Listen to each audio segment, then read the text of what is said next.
Although open to some of the changes that need to be made in the Constitution pertaining to the education sector, there are those who believe amendments alone might not be enough. The chief of the Commission on Higher Education, for example, has a suggestion on what really needs to be done to actually help in improving the state of education in the country. What that is, Joshua Garcia reveals in this report. The Senate assured control and management of the educational sector of the country will not fall into the hands of foreign institutions in its fourth session, deliberating proposed amendments on the restrictive economic provisions of the Constitution, particularly in the resolution of both houses or RBH number 6 concerning basic and higher education. According to Senator Sonny Angara, they will only be revising certain phrases and words in the said revision to clarify the standards contained within it. We will amend it kasi medyo na-realize namin, hindi masyadong clear.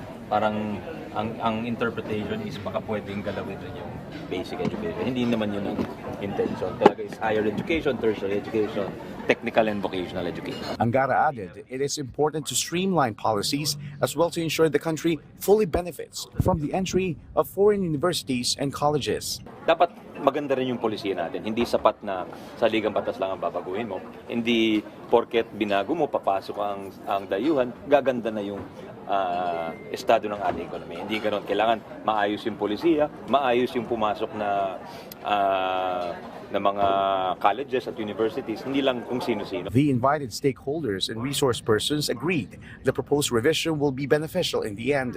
They said it will help expand not only the opportunities for Filipinos to work abroad, but also in the business industry. When it comes to supporting international partners, we believe like any other business, they will look for local partners.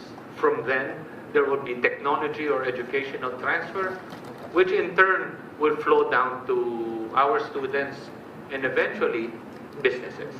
We all know that even if you're in the Philippines, you can actually work globally because now your employer is not only Philippines but really the global market. So that's the beauty of having foreign universities participate in local institutions. The Commission on Higher Education clarified that if it's just a constitutional amendment and the framework of higher education is not addressed, it won't be effective due to the manpower shortage at the CHED. While we support the possibility of the constitutional amendment, it will require also a re-examination of the framework for higher education and what are the needed reforms. Meanwhile, emphasis was also given in the lower house on how the entry of foreign investments and institutions into the country can help address the shortage of classrooms, teachers, and their salaries. The League of Filipino Students insists the government prioritize fixing the budget to address the needs of both students and teachers. The next session in the Senate is expected to continue discussions on the proposed amendments